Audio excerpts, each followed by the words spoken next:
footnote here. This is one of our two senators from Ohio, Sherrod Brown.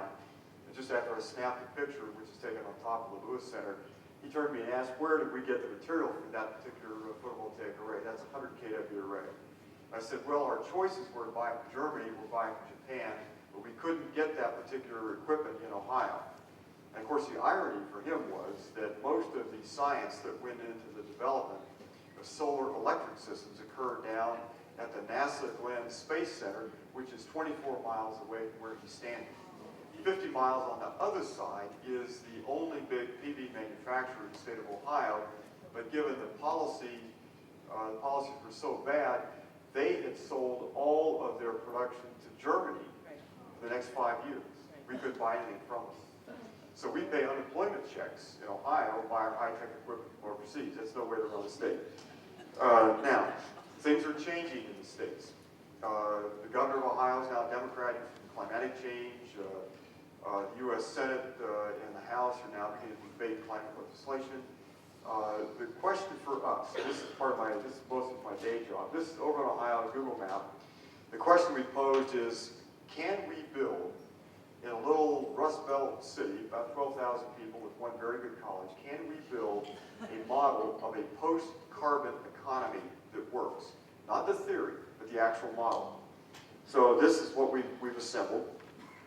This is the college driving is. And where on the Lewis Center, we brought in about 250 students to 13 design charrettes to pull together all their ideas into that building. The students worked with the design team of architects and engineers and so forth in the late 90s. The result was we had a generation of kids who not only knew how bad things were, but had some way to deal with it, some way that was positive.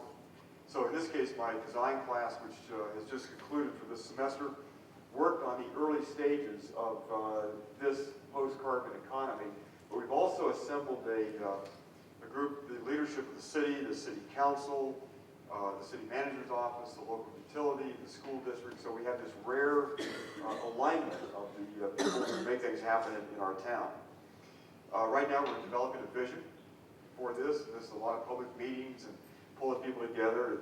There's definitely changing who has lunch with whom. We're worried about financing or working on the issue of financing. How do you pay for this, especially in an economic downturn? If you're creating a future benefits, can you discount those back to net present value and borrow against that future value? Things of that sort. We want to change the yellow pages where the businesses advertise in our hometown. So if you look under E in the yellow pages for energy services or ecological design now, there's a void. Or under S for sustainable anything, there is a void. We want to fill those voids.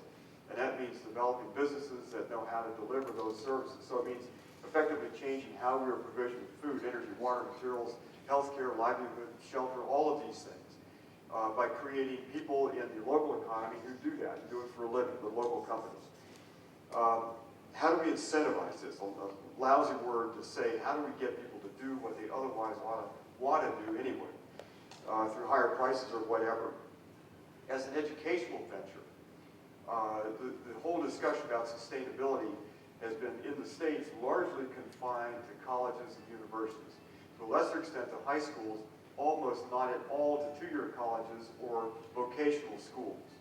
So we're pulling together an educational consortium that will include the high school, a joint vocational school, and a two-year college nearby to begin to train what is now being called in the States a green workforce. And so the intent here is, what do people need to know to make a sustainable economy? And remember, first part of the talk, time's not our friend.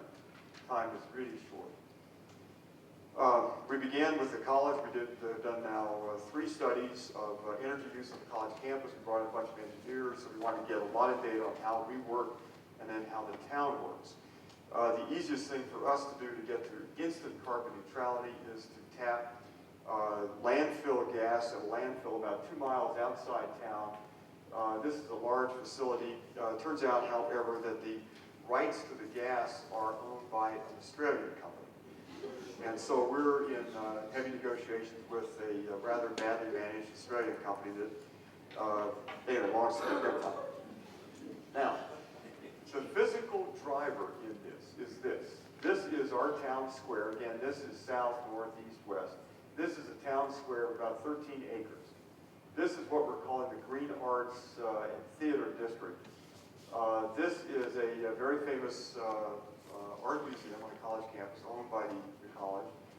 This is a performing arts center. This is a hotel built to the extremely exacting and wonderful standards of interstate hotels in the States, built about 1955.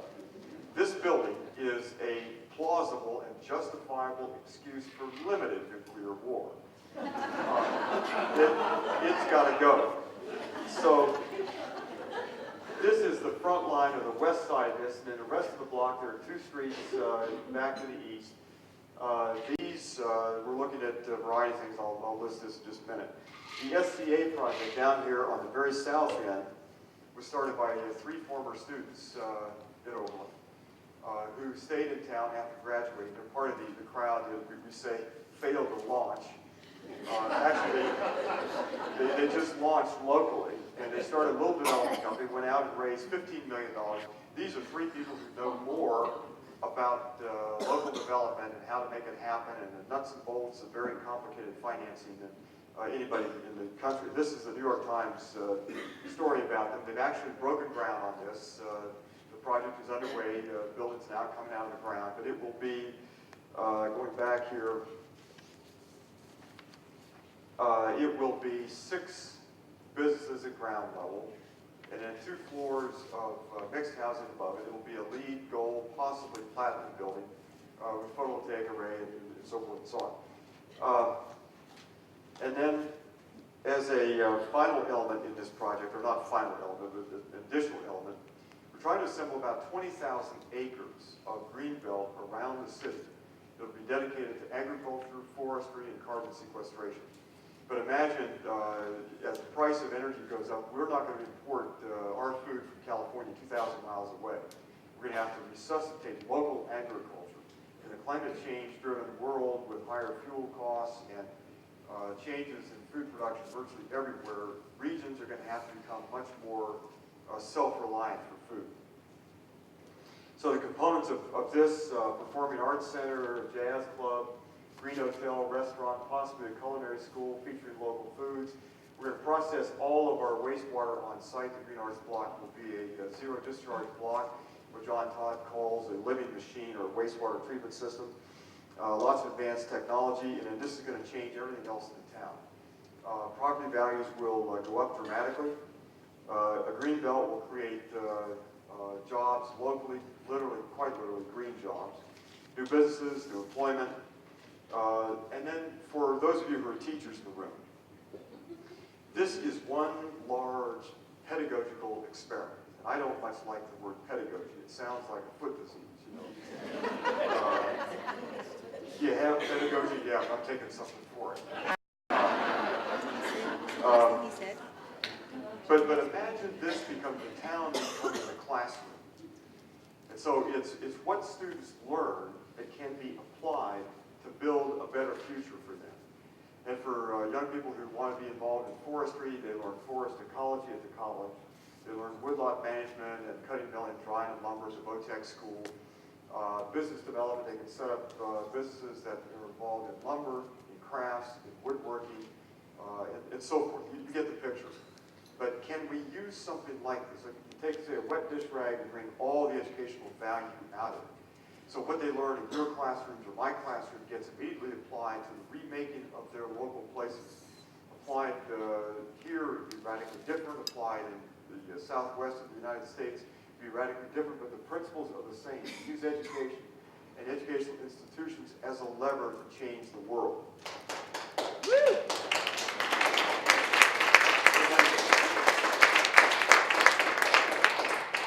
Well, shoot, I'm just going to quit while I'm at it.